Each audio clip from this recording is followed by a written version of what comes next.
नमस्कार, मैं हूं तनीषा शर्मा। आप देख रहे हैं इंडियन न्यूज। आइए देखते हैं आज की खबरें। रायपुर में नक्सलियों के खिलाफ एक हाई लेवल मीटिंग रखी गई। यूनिफाइड कमांड की इस बैठक में अफसरों से बात करने खुद मुख्यमंत्री भूपेश बघेल और गृह मंत्री ताम्रध्वज साहू पहुंचे।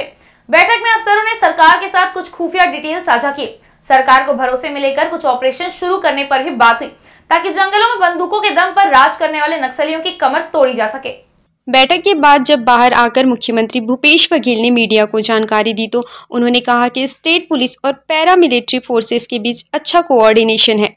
बीजापुर सुकमा में लोगों की सुरक्षा के साथ उनकी सुविधाओं का ध्यान रखा जा रहा है।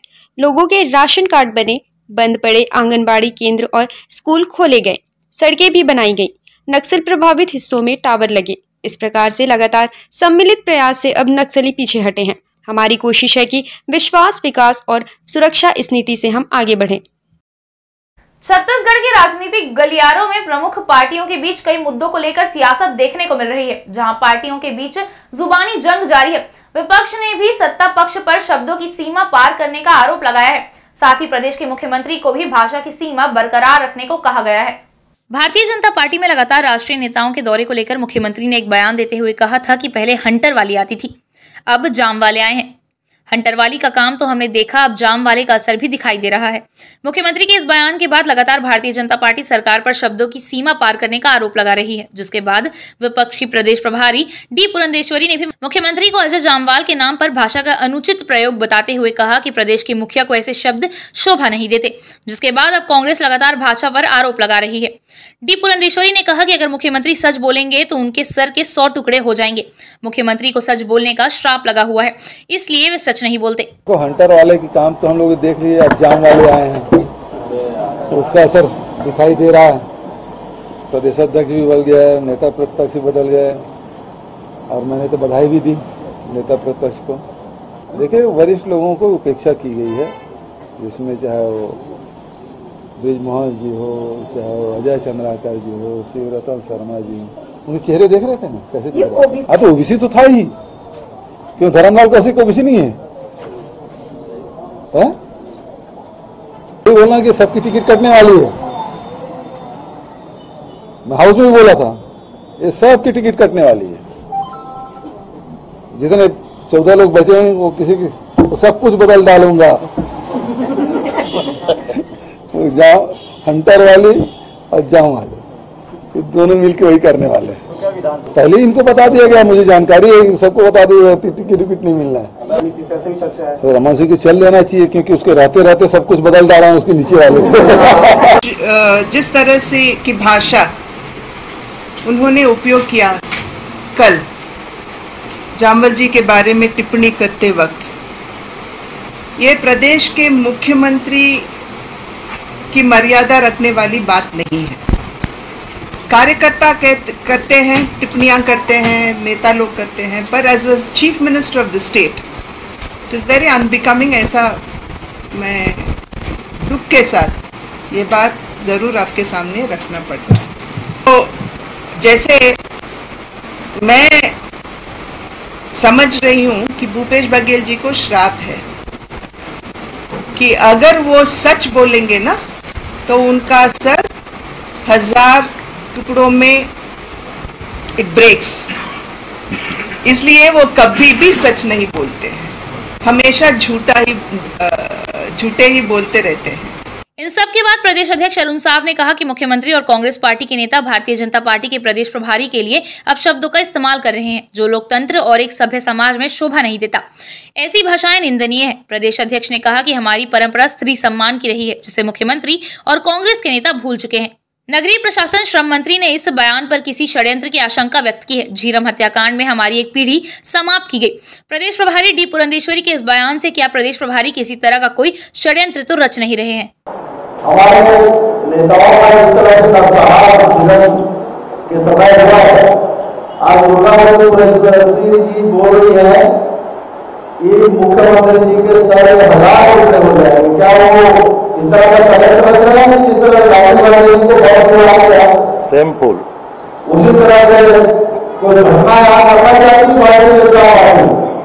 झीरम कांड में हमारे पूरी कांग्रेस की पीढ़ी को खत्म करने वाली भारतीय जनता पार्टी का इस तरह का फासिस्ट वाला विचार निश्चित रूप से निंदनीय है और इसके लिए माननीय भूपेश बघेल जी और प्रदेश की जनता से माफी मांगनी चाहिए। शब्दों की मर्यादा को लेकर कैबिनेट मंत्री रविंद्र चौबे ने कोई टिप्पणी नहीं करते हुए मात्र शक्तियों के सम्मान पर जोर दिया। क्या यह भारतीय जनता पार्टी या उनकी प्रदेश प्रभारी की सोच की ही मानसिकता है, यह तो भाजपा को तय करना है। आदरणीय पुरंदेश्वरी जी के बयान पे मैंने कहा कि मैं कोई टिप्पणी नहीं करना चाहता, मातृशक्ति का सम्मान होना चाहिए। मैं तो प्रेस कॉन्फ्रेंस में कहा, लेकिन उन्होंने जिस भाषा का उपयोग किया है ये जाने अनजाने में किया गया है, या जैसे डॉक्टर शिव डहरिया ने कहा कि झीरम में कांग्रेस की पूरी एक पीढ़ी को समाप्त करने का षड्यंत्र जैसे हुआ था। क्या आदरणीय मुख्यमंत्री जी के लिए भारतीय जनता पार्टी की उन पुरंदेश्वरी जी की सोच की ही मानसिकता है? ये तो भाजपा को तय करना है। पार्टियां लगातार एक दूसरे पर शब्दों की मर्यादा पार करने का आरोप लगा रही हैं, लेकिन अगर देखा जाए तो कांग्रेस पार्टी हो या भाजपा, शब्दों की मर्यादा का ख्याल दोनों ही पार्टियों के बराबर की जिम्मेदारी है। अब देखना होगा कि शब्दों की मर्यादा की सियासत कब तक जारी रहेगी। फिलहाल यह कई सवाल खड़े कर रहा है। छत्तीसगढ़ के पूर्व मुख्यमंत्री और भाजपा के राष्ट्रीय उपाध्यक्ष डॉक्टर रमन सिंह ने एक दिवसीय प्रवास पर राजनांदगांव शहर पहुंचे, जहां उन्होंने कर्मचारी संगठनों द्वारा किए जा रहे अनिश्चितकालीन धरना प्रदर्शन सहित विभिन्न कार्यक्रमों में भाग लिया। साथ ही मीडिया से चर्चा करते हुए उन्होंने मुख्यमंत्री भूपेश बघेल की सरकार पर जमकर निशाना साधा। भाजपा के राष्ट्रीय उपाध्यक्ष और पूर्व मुख्यमंत्री डॉक्टर रमन सिंह अपने एक दिवसीय प्रवास पर राजनांदगांव जिला कलेक्ट्रेट के सामने अधिकारी कर्मचारियों के 2 सूत्रीय मांगों को लेकर किए जा रहे धरना प्रदर्शन को भाजपा की ओर से समर्थन दिया। इस दौरान पूर्व मुख्यमंत्री डॉक्टर रमन सिंह ने सीएम बघेल पर निशाना साधते हुए कहा कि जब किसान मजदूरों का हालत सुधार नहीं सकते, अधिकारी कर्मचारी का डीए बढ़ा नहीं सकते, दैनिक वेतन भोगियों को नियमित करने का वादा पूरा नहीं कर सकते, तो पद पर बने रहने का अधिकार नहीं है।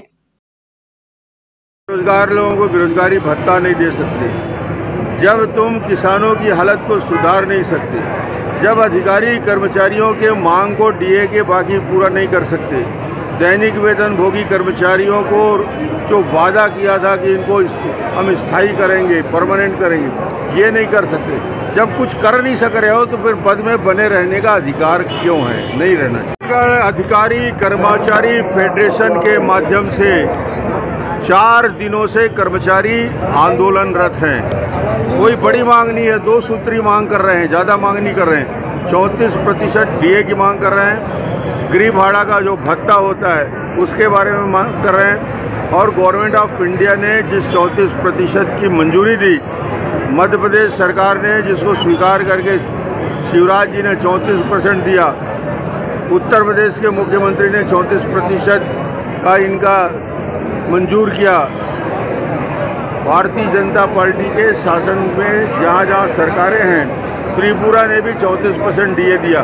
सवाल यही है कि डीए का गैप, मैं 15 साल मुख्यमंत्री रहा, कभी एक किस्त से ज़्यादा हमने बढ़ने नहीं दिया, और आज स्थिति ये है कि अकेले इनके भाड़ा भत्ता से 340 करोड़ रुपया का मासिक नुकसान कर्मचारियों को हो रहा है। डीए की राशि में भी इनका हर माह नुकसान हो रहा है। सरकार क्या ये तय कर ली है कि इसका जिस दिन से महंगाई भत्ता स्वीकार करेंगे एरियर्स की राशि देंगे, मगर सरकार खामोश है, धमकी की भाषा बोल रही है, धमका रही है, कर्मचारी आंदोलन को तोड़ना चाहती है। इसलिए आज हम लोग आए हैं भारतीय जनता पार्टी की तरफ से कर्मचारी यूनियन के इस आंदोलन के समर्थन में। सामाजिक संगठन के लोगों ने बीते दिनों जगदलपुर के नेशनल हाईवे पर आमागुड़ा के पास हुए हादसे को लेकर धरना प्रदर्शन किया, जहां हादसे में मृतकों के परिजनों ने भी बस के संचालक को गिरफ्तार कर मुआवजा देने की मांग की। नेशनल हाईवे में जगदलपुर के आमामुड़ा सड़क हादसे में बस्तर के 5 युवकों की दर्दनाक मौत हो गई थी, जिसे लेकर लोगों में आक्रोश का माहौल व्याप्त है। इस मामले में सामाजिक संगठन के लोगों ने सड़क जाम कर कथित ट्रैवल एजेंसी के संचालक को गिरफ्तार करने और मृतक के परिजनों को मुआवजा राशि देने सहित जगदलपुर से रायपुर का सफर 8 से 10 घंटे निर्धारित करने की मांग की है। पुलिस सूत्र की माने तो इस घटना के बाद बस चालक का लाइसेंस निरस्त कर दिया गया है। साथ ही बस का परमिट रद्द करने आरटीओ को पत्र भी लिखा गया है। आज का चक्का जाम हम लोग इसलिए किए हैं कि 19 तारीख को रात को जो 5 युवा मौत हुआ है बस के द्वारा, और हमने 20 तारीख को यहाँ पर ज्ञापन सौंपा था परिवहन विभाग को, और उन्होंने समय दिया था 48 घंटा के अंदर हम कार्रवाई करेंगे बस मालिक को और आपको सूचित करेंगे बोले। 48 घंटा की जगह आज 100 घंटा करीब हो गया, अभी तक कोई सूचित नहीं किया गया है। इसलिए हम युवाओं के साथ आज मिलकर हम पुनः दोबारा चक्का जाम किए हैं और बस मालिक को हम यहाँ बुलाना चाहते हैं और उस पीड़ित परिवार को क्या बताना चाहते हैं बस मालिक वो आए बताए। हम यही चाहते हैं, बस मालिक घर के अंदर छुपा हुआ है। इतना बड़ा दुर्घटना होने के बाद हम यहाँ पर शांत बैठे हैं, इसका मतलब है कि बस मालिक यहाँ पर आजादी से है और इसके पीछे परिवहन विभाग है। जो अधिकारी बैठे हुए हैं वो पेपरों में पूरा क्लियर है, लेकिन बस में सब चीज जीरो है। हम जानते हैं यहाँ पर राज्य परिवहन की बस को बंद कर दिया गया है और यहाँ पर परिवहन विभाग के द्वारा हो या जिसके भी द्वारा हो या प्राइवेट बसों की भरमार बसें चलाई जा रही है और मनमाने ढंग से चलाई जा रही है। हम चाहते हैं सारे युवा और बस्तर के जो भी लोग हैं, आज के बाद ऐसा दुर्घटना किसी घर में नहीं हो और नहीं होना चाहिए और बस मालिकों को सख्त निर्देश देना चाहिए और जो भी नियम कानून बना हुआ है उसका पालन करना चाहिए, ना कि मनमाने ढंग से यात्रियों को भर भर के 20 सीट की जगह 40 सीट भरते हैं। ऐसा मनमानिया नहीं होना चाहिए और हमारी मांग है जब तक बस मालिक नहीं आएगी, पायल बस के मालिक और उस पीड़ित परिवार के लिए जो भी यहाँ पर आश्वासन नहीं दिया जाएगा कुछ करने के लिए, तब तक हम लोग यहाँ से नहीं हटेंगे। निधियों की तरफ से भी अभी किसी तरह का कोई पहल नहीं हुआ है एवं प्रशासन की तरफ से भी नहीं हुआ। इसमें उन लोगों का तो बाद में आता है, पहले आना चाहिए था जिस बस के द्वारा ये घटना घटित हुई है उस बस मालिक को आना था। अगर ये घटना उसके परिवार के साथ हुई होती तो क्या वो 2-4 घंटे में नहीं पहुंच पाता? आज 48 घंटे के बजाय हमने 100 घंटे वेट कर लिए। 100 घंटे का इंतजार करने के बाद भी बस मालिक का आज भी अता पता नहीं है। ये पीड़ित पक्ष आज भी आंसुओं की उनकी धाराएं नहीं रुक पा रही है। क्या लगता है इस चक्का जाम को आज जो बस रुका गया है, आगे हम लोग इस रोड को पूरी तरीके से बंद करेंगे और हम लोग देखते हैं घंटे 2 घंटे 4 घंटे के बाद, लेकिन अब यहाँ से हटा तभी जाएगा जब मांगों पे हम लोगों को विश्वसनीय तरीके से हमको दिया जाएगा, लिखित तौर पे दिया जाए या संबंधित अधिकारियों को। ज्यादा समय का बात नहीं है, 2-4-6 घंटे में आदमी भिलाई से यहाँ आ सकता है, तो संबंधित मालिक को बुलाया जाए 6 घंटे के अंदर। स्वामी आत्मानंद विद्यालय में भर्ती प्रक्रिया में हुई धांधली के विरोध में दुर्ग हिंदू युवा छात्र मंच ने हल्ला बोल प्रदर्शन किया और जिला शिक्षा अधिकारी के कार्यालय का घेराव कर पारदर्शिता बरतने की मांग की। स्वामी आत्मानंद विद्यालय की भर्ती प्रक्रिया में हुई धांधली पर अपना आक्रोश व्यक्त करते हुए शुक्रवार को हिंदू युवा छात्र मंच ने हल्ला बोल प्रदर्शन किया, जिसके तहत हिंदू युवा मंच के कार्यकर्ता बड़ी संख्या में पटेल चौक पर एकत्र हुए और रैली की शक्ल में विरोध स्वरूप काले कपड़े पहनकर जिला शिक्षा अधिकारी के कार्यालय पर पहुंचे और जिला प्रशासन के खिलाफ जमकर नारेबाजी करते हुए अपना आक्रोश व्यक्त किया। इस दौरान हिंदू युवा छात्र मंच के कार्यकर्ताओं ने जिला शिक्षा अधिकारी पर अपने दायित्वों का निर्वहन सही तरीके से नहीं करने का आरोप लगाया। उन्होंने कहा कि स्वामी आत्मानंद विद्यालय में बरती जा रही लापरवाही के बावजूद शिक्षा अधिकारी खामोशी से तमाम अनियमितताओं को देख रहे हैं। आत्मानंद स्कूल सरकार की बहुत अच्छी योजना है, पर उस अच्छी योजना का जब तक जमीन पर कोई मतलब ना निकले तो क्या मतलब है। जितने भी शिक्षा से जुड़े लोग हैं, शिक्षा अधिकारी से जुड़े लोग हैं, इसका गलत उपयोग कर रहे हैं, गलत तरीके से इसको प्रोजेक्ट कर रहे हैं, गलत तरीके से इसका एडमिशन ले रहे हैं, गलत तरीके से भर्ती ले रहे हैं। ये गलत चीज़ों का ऊपर तक आवाज़ पहुंचाने के लिए ये आंदोलन किया गया है कि अगर ऊपर तक ये बात नहीं पहुंच रही है तो हमारे माध्यम से पहुंचे कि ये लोग गलत कर रहे हैं। आपने अच्छा सोच के किया पर यहाँ अच्छा हो नहीं रहा है। हमने कहा कि हम इसके पहले आए थे तो बाउंड्री वाल के बाहर थे, क्योंकि हमने वही डिसाइड किया था कि हमको बाउंड्री वाल के बाहर रहना है। आज हम डिसाइड करके आए थे कि हमको आज उस कैंपस के अंदर जाना है, तो हम उस कैंपस के अंदर खड़े हैं। अगर ये लोग मांग नहीं माने तो हम कल उनके ऑफिस के टेबल के ऊपर खड़े रहेंगे और अपनी मांग को मनवा के रहेंगे। प्रदेश सरकार की जो महत्वाकांक्षी योजना है अंग्रेजी मीडियम स्कूल खोलने का, Swami Atmanand English medium school, हमारे ज़िले में टोटल 16 स्कूल खुले हैं अभी तक। 16 स्कूलों में जो शिक्षक भर्ती है, शिक्षक भर्ती प्रक्रिया है, उसमें ट्रांसपेरेंसी और छात्रों के भी भर्ती में ट्रांसपेरेंसी। हमने सुना है कि एक एक पद के लिए, एक एक छात्रों के भर्ती के लिए 7-7 आवेदन गए हैं, तो कौन से बेसिस पे ये लोग लॉट तैयार कर रहे हैं, क्या कर रहे हैं, किसी को पता नहीं चल रहा है। 90+% वाले भी बच्चे हमारे पास हैं, उनके पेरेंट्स का शिकायत हमारे पास आया है कि इतना परसेंट होने के बाद भी हमारे बच्चे का नहीं हुआ, जबकि उसी क्लास में उससे कम परसेंट वाले बच्चों का एडमिशन हो रखा है। वो जो पेरेंट्स हैं उनको अगली बार अगर हमारी मांगे नहीं सुनी जाती तो वैसे अभिभावकों को हम लेके आएंगे यहाँ, उनके साथ सामने उनको सामने रख के प्रदर्शन करेंगे। और अमिताभ वर्मा। हिंदू युवा छात्र मंच के इस प्रदर्शन को लेकर जिला शिक्षा अधिकारी ने छात्र मंच की मांगों को बताते हुए कहा कि स्वामी आत्मानंद विद्यालय में भर्ती प्रक्रिया में लापरवाही की शिकायत के बाद की गई जांच में पाए गए दोषियों के खिलाफ पूर्व में कार्यवाही की जा चुकी है। उन्होंने कहा कि वे हिंदू युवा छात्र मंच के प्रतिनिधि मंडल के साथ बैठकर अन्य समस्याओं को भी समझने का प्रयास करेंगे।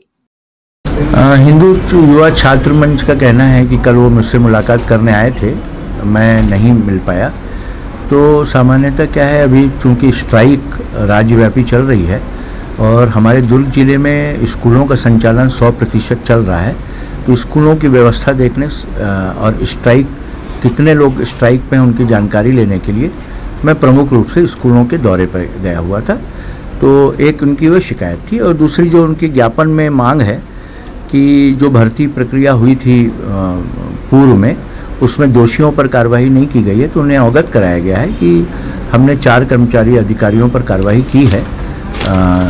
और उनकी दूसरी मांग है कि जो भर्ती की प्रक्रिया चल रही है उसमें जो शिक्षित बेरोजगार हैं उनके अवसर मिले, तो बिल्कुल भर्ती का विज्ञापन जारी हो गया है।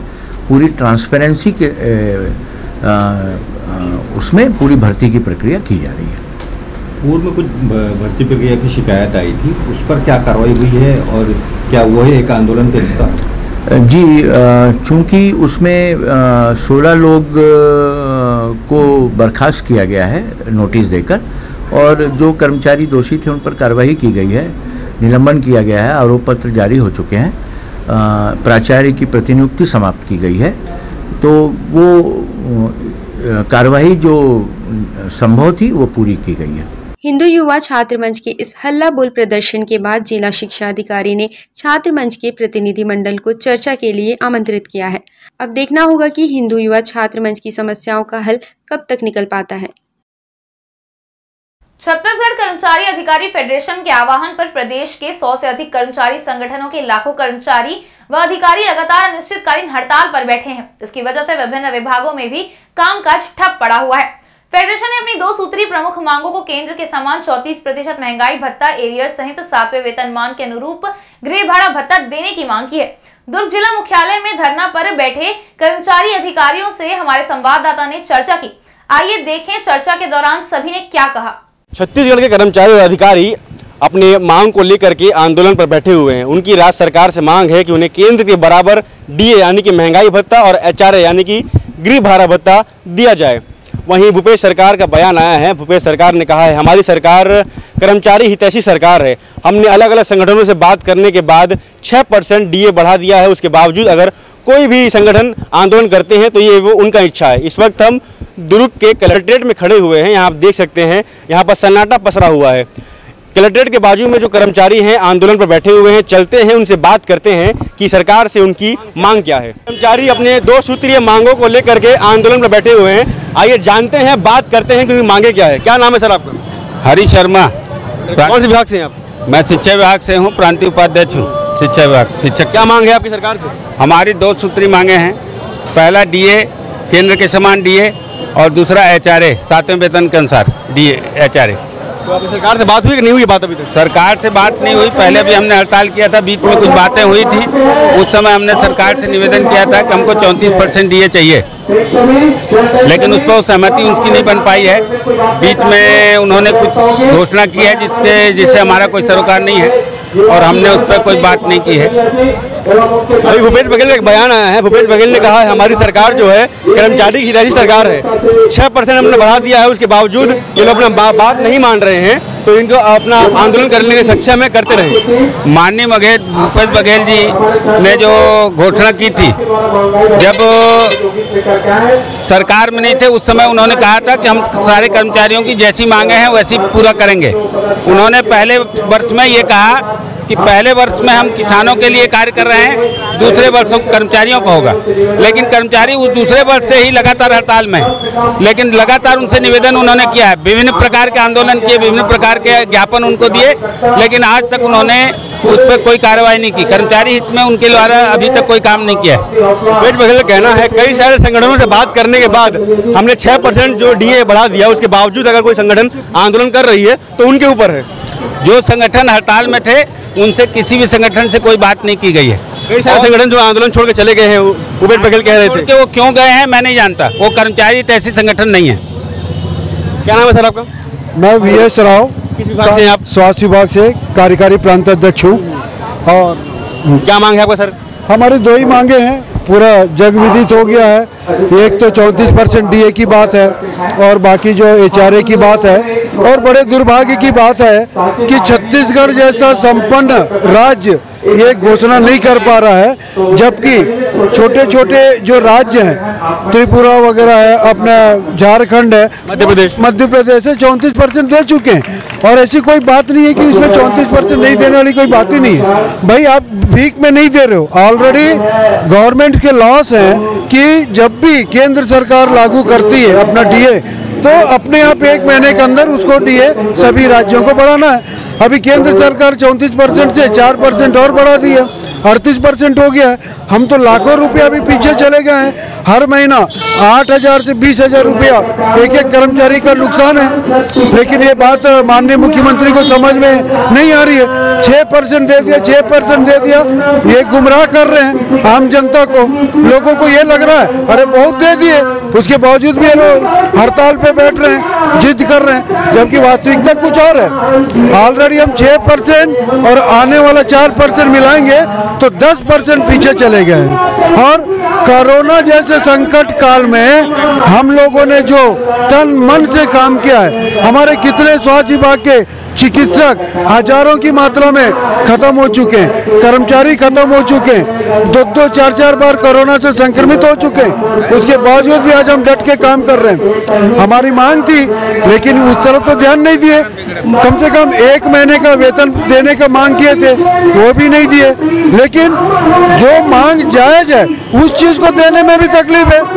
अगर आपके पास इतना वित्तीय बजट का भाव है तो अपने MLA मंत्रियों वगैरह का कैसे वेतनमान बढ़ा लिए? ये तो जले पे नमक छिड़के। भूपेश बघेल जो बयान आया है, उन्होंने कहा हमारी सरकार कर्मचारी हितैषी सरकार है। हमने तमाम संगठनों से बात करने के बाद 6% DA बढ़ा दिया है। उसके बाद अगर कोई कर्मचारी आंदोलन में बैठते हैं तो उनके ऊपर है। हमसे कोई बात नहीं हुई। जो उनके तलवे बघेल का कहना, तमाम जो संगठन है वो छोड़कर चले गए आंदोलन को। उन्होंने स्वागत किया हमारे इस फैसले का। हाँ, उनको जो तलवे चाटने वाले लोग हैं, 28 जो मान्यता प्राप्त संगठन जो थे, जो ऑलरेडी जो स्ट्रांग मेन जो थे, उसमें के 5 संगठन पहले से अलग होकर के चल रहे हैं। और हमारी मांग हड़ताल का डिक्लेयर हुआ, वो गुलदस्ता लेके पैर छूने चले गए। भैया वो दे दिए, बहुत दे दिए करके। हमारी मांग तो 12% थी, हमारा डिक्लेयर था, 5 दिन का किए, उसके बाद अनिश्चितकालीन का डिक्लेयर था, उसमें कोई बात ही नहीं थी। ये लोग तो चम्मचगिरी करने के लिए गए, जा करके जबरदस्ती पैर छू करके बहुत दे दिए करके। कर्मचारियों में जबरदस्त आक्रोश है। अभी लिपिक वर्ग के भी गए थे प्रांताध्यक्ष, उसको लात मार के लिपिक वर्ग के पूरे साथी आज पंडाल में आ गए। भूपेश बघेल का कहना है जो कर्मचारी अभी भी अगर आंदोलन कर रहे हैं तो उनके ऊपर सख्ती बरती जाएगी। क्या करेंगे आप? बढ़ती जाए, सस्पेंड करें, जो भी करना है उनके हक में है। हम सब तैयार हैं, पूरे छत्तीसगढ़ के अधिकारी कर्मचारी तैयार हैं। आज न्यायपालिका पूरी ठंडे बस्ते में चली गई है, ट्रेजरी चली गई है, वहाँ 1100 करोड़ रुपए का ऑलरेडी राजस्व का नुकसान हो रहा है, एकमात्र जिद के कारण। जो उस तरीके की कोई बात ही नहीं है कि उसको ना दे सके।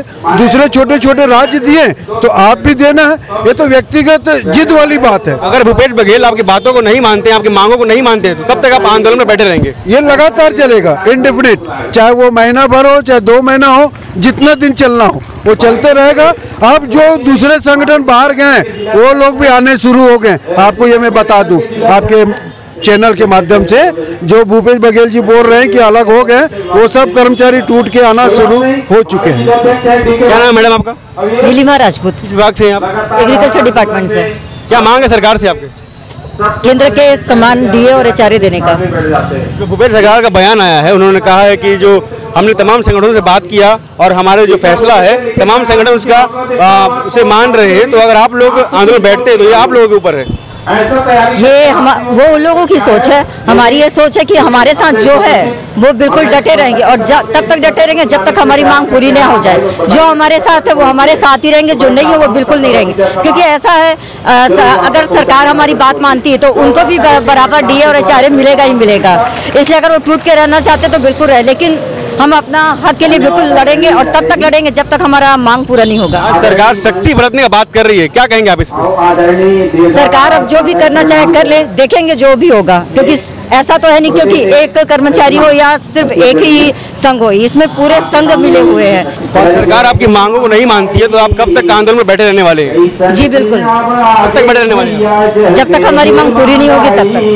धन्यवाद। क्या नाम है सर आपका? श्यामपुरी। किस विभाग से? स्वास्थ्य विभाग से, स्वास्थ्य विभाग बालोद जिला अध्यक्ष। बालोद जिला से अध्यक्ष हैं आप। आपकी मांग पूरी नहीं होती है तो क्या करने वाले हैं आप? आगे क्या आपकी रणनीति है?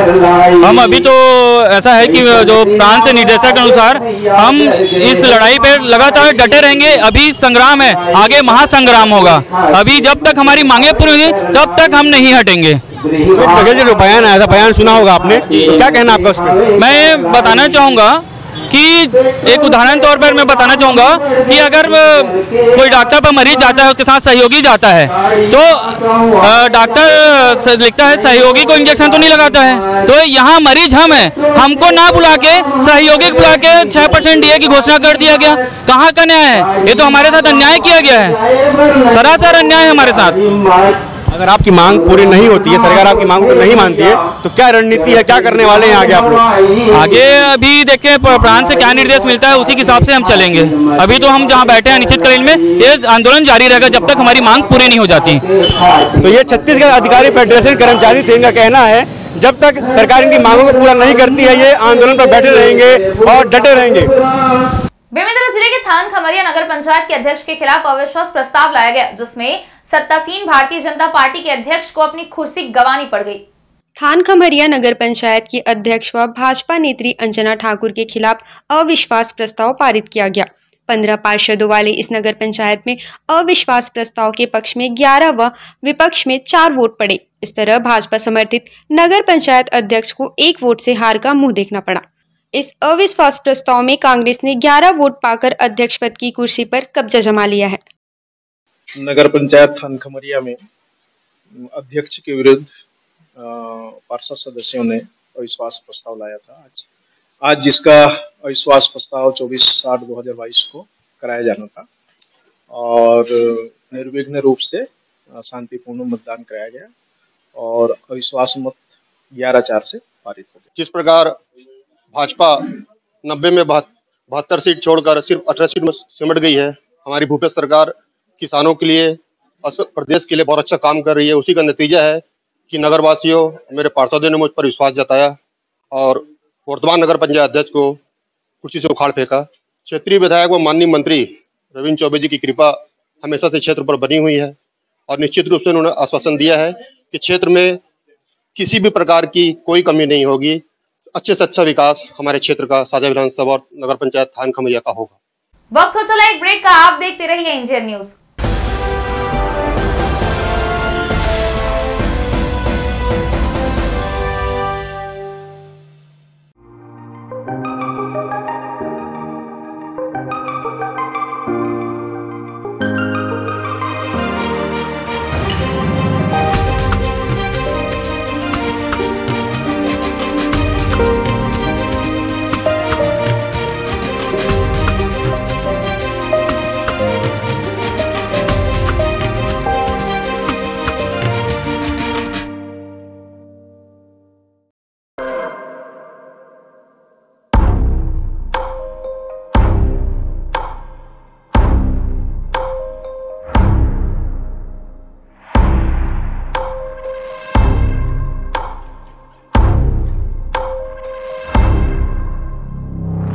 प्रशिक्षण जो रोजगार दिलाए। Computer hardware, mobile servicing course, electronical course, electronics course, refrigeration, air conditioning course, छात्रावास की सुविधा। Indu technical institute, T market power house, जिला दुर्ग, छत्तीसगढ़। मोबाइल नंबर 9827194279 74156 ये है इंदू ब्रॉडकास्टिंग प्राइवेट लिमिटेड और आप देख रहे हैं इंडियन न्यूज, हर पल, हर क्षण, हर सच।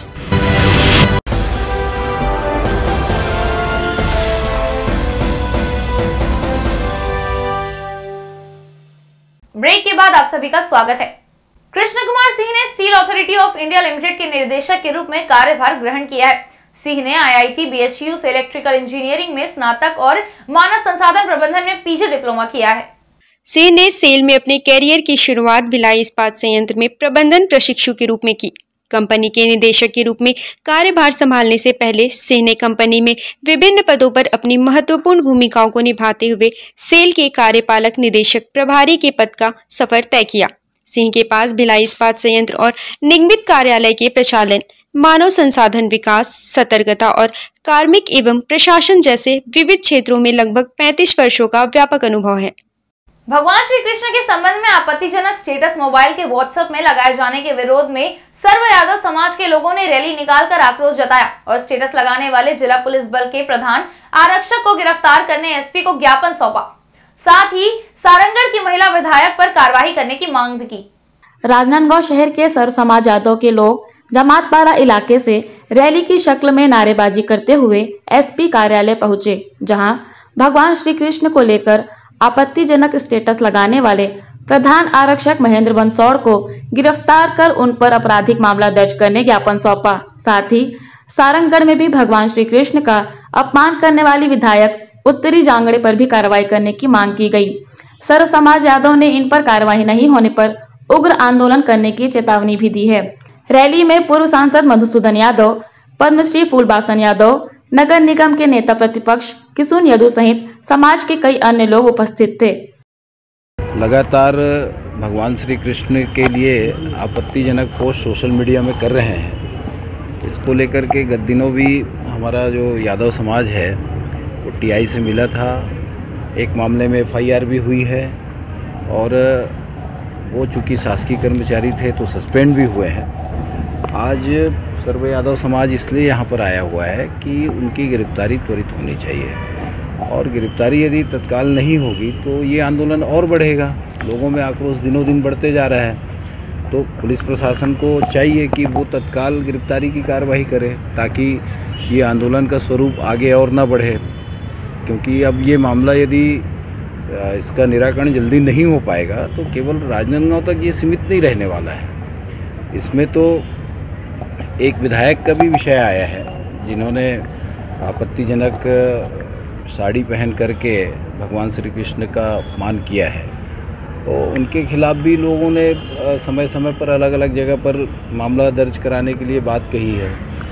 तो अभी जो 3-4 मामले लगातार आए हैं, ये सब मामलों को पुलिस प्रशासन को चाहिए, केवल एक राजनांदगांव जिले का मामला नहीं है, ये सब और भी जगह का मामला है। तो सब जगह मिल करके पुलिस प्रशासन इस पर त्वरित कार्रवाई करे ताकि ये आंदोलन आगे ना बढ़ सके। तो इसी मांग को लेकर के आए थे कि गिरफ्तारी कार्रवाई तत्काल की जाए। सारंगढ़ के विधायक है उत्तरी बाई जंगेर, वो आज जो जांगड़े जो साड़ी के नीचे में कृष्ण भगवान के जो पूरा बॉर्डर बना के साड़ी पहनी। बड़ा दुख की बात है कि एक महिला है जो साड़ी भी पहनना है, तो जो हमार पूरा विश्व के हमार इष्ट देव हुए ओकर इतना बड़े अपमान करे। हम तो कथन होगा तुरंत पैर के नीचे में है, जेला हम दिल में रखते न अपन भगवान ला, वो पैर के नीचे में ओला पहन के बड़े बड़े कार्यक्रम में गए हैं। तो ओकर पर भी वृक्षारोपण करते हैं, मंच में भी गए हैं। बड़ा दुख की बात है कि एक महिला होके एक हमारे इष्ट देव के साथ इसे हमारा अपमानित करेगी है। तो हम तो कथन ओकर भी गिरफ्तार हो, वो भी ओला भी ना ओकर भी उचित कार्रवाई हो। खबर की आज पूरा छत्तीसगढ़ के पूरा हमारे यादव सर्व समाज हमार जे मन और यादव समाज के पूरा दुखी मनाथन कि कम से कम हमारे देव है, हमार जिला हमार इष्ट देव है, ओकर साथ में ये होते। अभी भी जो बसोड़ है, जो एक पुलिसकर्मी हो के हमार भगवान के साथ में ऐसे कई प्रकार के जो बात करेंगे एक गलत तरीका से, उनमें हमारा दुख लगता है। वो एक कारण हम SP ऑफिस में आ रहे हैं और 2 दिन में गिरफ्तार नहीं होते तो ये पूरा राजनांदगांव जिला नहीं पूरा राज्य में सर्व यादव समाज के बहुत बड़े अभियान हमारा रैली निकालेंगे। छत्तीसगढ़ प्रदेश में एक ऐसा भी गांव है जो आजादी के 75 साल बाद भी प्रशासनिक सुविधाओं की बाट जो रहा है। हम बात कर रहे हैं सरगुजा जिले का कनाडांड गांव की, जो आज भी सड़क, बिजली व शुद्ध पेयजल सहित कई आवश्यक मूलभूत सुविधाओं से वंचित है। इन सभी समस्याओं से निजात पाने ग्रामीणों ने कलेक्टर को ज्ञापन सौंपा है। उदयपुर जनपद के ग्राम कनाडांड के लोग मूलभूत सुविधाओं की कमी से परेशान हैं, जिसे लेकर ग्रामीणों ने आजाद सेवा संघ के बैनर तले घड़ी चौक पर धरना प्रदर्शन किया और कलेक्टर को ज्ञापन सौंपकर जल्द सुविधाएं देने की मांग की। ग्रामीणों की माने तो उनके गांव में लंबे समय से सड़क, बिजली, पानी व स्कूल जैसी मूलभूत सुविधाएं नहीं हैं। ग्रामीणों की कई बार शिकायत के बावजूद भी प्रशासनिक अधिकारी और जनप्रतिनिधि भी इस ओर ध्यान नहीं दे रहे हैं। ग्रामीणों ने जिला प्रशासन को अल्टीमेट दिया है कि यदि सप्ताह भर में सुविधाएं नहीं दी जाती तो फिर से उग्र आंदोलन किया जाएगा। एक महीना पूर्व उदयपुर अंतर्गत कनाडांड के ग्राम की समस्याओं से हमने कलेक्टर साहब को अवगत कराया था कि वहाँ बिजली, पुलिया और रोड और पाठशाला की समस्या है, जो बहुत ही गंभीर समस्या है। उन पर आश्वासन दिया गया था कि इस पर जल्द से जल्द निरीक्षण कर कार्रवाई किया जाएगा, लेकिन वहाँ कोई भी निरीक्षण नहीं हुआ, ना ही कार्रवाई हुआ, जिसको लेकर आज हमने ग्रामवासियों के साथ मिलकर प्रदर्शन का कार्यक्रम किया है और जिला प्रशासन को से मांग किया है कि वहाँ 7 दिवस के अंतराल में कार्यक्रम को कार्यवाही को शुरू किया जाए, नहीं तो हमारे द्वारा 7 दिवस के बाद बहुत ही उग्र प्रदर्शन किया जाएगा। आजाद सेवा संघ है, इनके द्वारा जो है उदयपुर विकासखंड के ग्राम कनाडांड में कुछ मूलभूत समस्याएं हैं, उनको लेकर ज्ञापन सौंपा गया।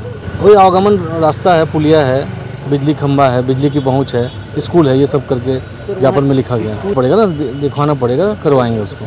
छत्तीसगढ़ का प्रमुख पोला पर्व को लेकर तैयारियां पूरी हो चुकी हैं, जिसे लेकर राजनांदगांव शहर के बाजारों में पारंपरिक मिट्टी के नंदी, पोरा सहित खिलौने की दुकानें सजी हैं। इस त्योहार को लेकर अंचल के गांव सहित शहरों में भी उत्साह का माहौल देखा जा रहा है। राजनांदगांव जिले के प्रमुख बाजारों में पोला पर्व पर रौनक देखी जा रही है, जहां नंदी, बैल, पोरा व कई मिट्टी के खिलौने खरीदने लोगों की भीड़ उमड़ी हुई है। शहर के गोल बाजार से लेकर जयस्तंभ चौक तक कई दुकानें सजी हैं। इन दुकानों में 30 से 80 रुपए तक के खिलौने बिक रहे हैं। मान्यता है कि पोला के दिन किसान बैलों की पूजा अर्चना करते हैं और इसी दिन से तिजहारिनों को मायके लाने का सिलसिला भी शुरू हो जाता है। फिलहाल इस पर्व पर बैल दौड़ के आयोजन की तैयारी शुरू हो गई है, जिसे लेकर भी लोगों में उत्साह देखा जा रहा है। अब थोड़ा सा भैया महंगाई तो बढ़ी हुई है, पिछले साल की अपेक्षा 10-5 रुपये का सभी आइटम में डिफरेंस है। हमने ये कोशिश किया है कि ग्राहक को अच्छे से अच्छे चीज़ देने के लिए, जैसे पहले सिंपल वाला बैल आता था, आजकल हमने उसी में रेडीमेड वाला ला दिए हैं, उसको कलरफुल करके सजा दिए हैं ताकि ग्राहक आकर्षित हो। और ग्राहकी हमें आज का मार्केट है और थोड़ा सही भी रहेगा, उम्मीद रखे हैं थोड़ा सा हमने, क्योंकि साल भर का त्यौहार है सर, सभी को मौका नहीं मिला है कि कैसे करें। 2 साल का ऐसी लॉकडाउन रहा कोरोना की वजह से, तो इस समय बेहतर ग्राहकी की उम्मीद रहेगी। इस समय वैसे हमारा धंधा चलना चाहिए, सरकार थोड़ा सा मिलेगा। हम जो रेंज रखे हैं, पहले प्लेन रखते थे, अभी आजकल हम सजावट वाला दे रहे हैं। उसी प्रकार से लकड़ी के बैल हैं, उसको भी हमने कलरफुल कर दिए हैं, तो ग्राहकी मिल रही है। बच्चे के लिए वो गंजी खिलौना लेने आई हूँ, जो मिट्टी का मिलता है, जो साल में एक बार त्यौहार आता है, वो बच्चों के लिए हम लेने आए हैं। क्या क्या लिए? मैं ये छोटा कढ़ाई, कुकर, गंजी, ये जो सब मिलता है वो सब लिए हैं बस। और कल वही है, पोला है, तो हम मनाने के लिए, पूजा पाठ करने के लिए ये सब सामान लेके जा रहे हैं। बच्चे के लिए जैसे घर में भजिया बनाते हैं, पूड़ी बनाते हैं, खीर बनाते हैं और कुछ और जो अच्छा लगे बच्चों बोलते हैं उस अनुसार हम बना देते हैं उनके खेलने के लिए। तो वो खेलने के लिए ये सब लेके जा रहे हैं। बस्तर की बोधघाट पुलिस ने आपराधिक तत्वों के खिलाफ अभियान चलाकर 8 जुआरियों को जुआ खेलते पकड़ा, जिनके पास से पुलिस ने हजारों रुपए नगद बरामद किए हैं। पुलिस ने जुआरियों पर जुआ एक्ट के तहत जुर्म दर्ज कर कार्रवाई की है। बोधघाट पुलिस ने मुखबिरों की सूचना पर नया मुंडी में पानी टंकी के पास जुआ में दाव लगा रहे जुआरियों को घेराबंदी कर पकड़ा। पुलिस ने 8 जुआरियों के पास से ताश की पत्ती व जुआ के फर से हजारों रुपए बरामद किए हैं। पुलिस ने गांधीनगर वार्ड, दंतेश्वरी वार्ड, कुम्हारपाड़ा, सारगुड़ा, महारानी वार्ड, नया मुंडा व रविंद्रनाथ टैगोर वार्ड के रहने वाले लोगों को इस मामले में गिरफ्तार कर जुआ एक्ट के तहत मामला दर्ज किया है। मामला थाना बोधघाट क्षेत्र का है, जहां आज सूचना प्राप्त हुआ था कि नया मुंडा क्षेत्र में कुछ जुआड़ियों के द्वारा ताश के पत्तों से जो है जुआ का खेल खेला जा रहा है। सूचना पर थाना प्रभारी बोधघाट लालजी सिन्हा के नेतृत्व में टीम गठित कर कार्यवाही हेतु रवाना किया गया था। उक्त टीम के द्वारा नया मुंडा में एक दर्शित स्थल पर जो है घेराबंदी कर रेड कार्रवाई किया गया और इस रेड कार्रवाई के दौरान जो है मौके से कुल 8 जुआड़ी जुआ का खेल खेलते रंगे हाथ पकड़ा गया है और सभी जुआड़ियों के कब्जे से जो है कुल 25,150 रुपये नकद और 6 मोबाइल जो है बरामद कर जब्त किया गया है और मामले में आरोपी निर्मल सिंह डांगी और अन्य 7 कुल 8 आरोपियों के विरुद्ध जो है धारा 13 जुआ एक्ट के तहत थाना बोधघाट में आपराधिक प्रकरण पंजीबद्ध कर अनुसंधान में लिया गया है। मामले में सभी 8 आरोपियों को गिरफ्तार कर कार्यवाही किया गया है और फिलहाल यह मामला थाना बोधघाट के अंतर्गत विवेचनाधीन है। भिलाई के शांतिनगर वार्ड 14 में लकड़ियों से भरा वाहन पकड़ाया। सूत्रों से मिली जानकारी के अनुसार लकड़ियों से भरा वाहन सुबह से ही शांतिनगर दशहरा मैदान के पास खड़ा था। लोगों की सूचना पर पुलिस की टीम पहुंची और वाहन को थाने में खड़ा कराया, जहां पकड़े गए चालक व अन्य व्यक्तियों से पुलिस पूछताछ कर रही है। यही वो ट्रक है जो शांतिनगर में दशहरा मैदान के पास कई घंटों से खड़े होने की सूचना आसपास के लोगों ने पुलिस को दी थी। लोगों की सूचना पर पुलिस की टीम बिना विलंब के मौके पर पहुंची और लकड़ी से भरे ट्रक के संबंध में पूछताछ की। पूछताछ में पकड़ाए लोगों ने लकड़ी के पुख्ता दस्तावेज पुलिस को प्रस्तुत नहीं कर पाए। इस पूरे मामले में पकड़ाए लोगों ने पुलिस को गोल मटोल जवाब दिया, जिस पर पुलिस की टीम ने वाहन सहित 2 अन्य लोगों को थाने लेकर आए। अभी यह खुलासा नहीं हो पाया है कि लकड़ी कहां से लेकर आ रहे थे और किसको आपूर्ति की जानी थी, साथ ही कौन सी लकड़ी वाहन में लोड थी, इसका पुख्ता प्रमाण नहीं मिल पाया है। फिलहाल इस पूरे मामले की जांच पुलिस कर रही है। यह कयास भी लगाया जा रहा है कि कड़ी पूछताछ में कई सफेद पोस्ट लोगों के नाम भी सामने आ सकते हैं। फिलहाल यह जांच का विषय है। Bureau report, Indian news. गाड़ी है 2:30-3 बजे ही सवेरे। 2:30-3 बजे। और गाड़ी आप लेकर यहाँ कब आए? 6 बजे। 6 बजे। और परमिशन थी आपके पास फॉरेस्ट विभाग की कि कटी हुई लकड़ियों को आप लेकर जा रहे थे अपने साथ? किसान बोले कटवाए बर, किसान काट के लग गए अपन के तो रोजी पने तुमरा नहीं देन के। आपने पूछताछ की उसके बारे में जानकारी ली थोड़ा? हाँ, तो मोर पास खेत वेत के सब चीज हवे, पट्टा है, पुस्तक है, सब चीज है बोली सबे कर सकती, मतलब कटवा काटे मतलब। कौन करे थे आप, नाम बता सकते हैं थोड़ा? है? किसने कहा था आपको ये ले जाने की गाड़ी? नाम बता सकते हैं थोड़ा? किसान का नाम होगा ना कुछ, आप उनका नाम बता दें। किसान का नंबर है ना, फ़ोन नंबर, नाम नहीं जाना होगा। कौन ये गाड़ी किसके पास लेकर जा रहे थे? खरीद कौन रहा था, कुछ जानकारी है आपके पास? सुमन। उसके बारे में और थोड़ा, कहाँ के रहने वाले हैं? जामुल के रहने वाले। उनको आप ये गाड़ी उनके पास देने वाले थे आप? और ये लकड़ियाँ किसके पास जाने वाली थी, कुछ जानकारी है आपके पास? नहीं। इसका सिर्फ गाड़ी का पता है। गाड़ी कहाँ से कहाँ लेकर जा रहे थे आप? यहाँ शांतिनगर से जामुल। किस वक्त की बात है जब आप गाड़ी लेकर जा रहे थे? 6 बजे। गाड़ी जिनकी है उनसे आपने परमिशन ली थी इस चीज़ की? उन्होंने आपको कहा था कि आप गाड़ी लेकर जाएं ऐसा लकड़ी काट कर? और लकड़ी काटने, लकड़ी काट कर नहीं, वो गाड़ी जो वैसे चलाते हैं जी। और लकड़ी काटने का परमिशन होता है फॉरेस्ट विभाग के तरफ से, आपको वो परमिशन है आपके पास? अभी मेरे पास नहीं मैडम। तो आप बिना परमिशन की गाड़ी कैसे लेकर जा रहे थे? मुझे कोई बुलाया था भैया, तो मैं आया था। शांतिनगर के नागरिकों ने हमें फ़ोन किया कि उनके घर के पास एक अवैध वाहन खड़े होकर सुबह से कुछ लोग पेड़ों की कटाई कर रहे हैं और पूरी एक ट्रक भर के लकड़ी उन्होंने सुबह से लेकर शाम तक काट ली है और हमें बुलाया मौके पे कि आप आइए और देखिए कि स्थिति क्या है। वहाँ गए तो देखे एक ट्रक भर के लकड़ी कट के ट्रक में लोड हो चुकी थी। 10 लेबर वहाँ काम कर रहे थे। हमने तत्काल उसको ट्रक को वहाँ से बुला के अपने ऑफिस बुलाया और संबंधित थाने को सूचना दी और फॉरेस्ट विभाग ने सूचना दी। क्या लगता है भैया ये कहीं अवैध रूप से इस तरह से हो रहा है? ये जिस प्रकार हम लोगों को ये बोलते हैं कि आप पेड़ लगाइए, हम घरों में पेड़ बांट रहे हैं, छत्तीसगढ़ सरकार लोगों को पौधे दे रही है कि आप घरों में पौधे लगाइए, और इस प्रकार के असामाजिक तत्व जो चंद पैसों के लिए जो ये काम कर रहे हैं, इनके ऊपर कड़ी से कड़ी कार्रवाई होनी चाहिए। इस बुलेटिन में बस इतना ही। हम फिर मिलेंगे आपसे हर पल, हर क्षण, हर सच के साथ। नमस्कार।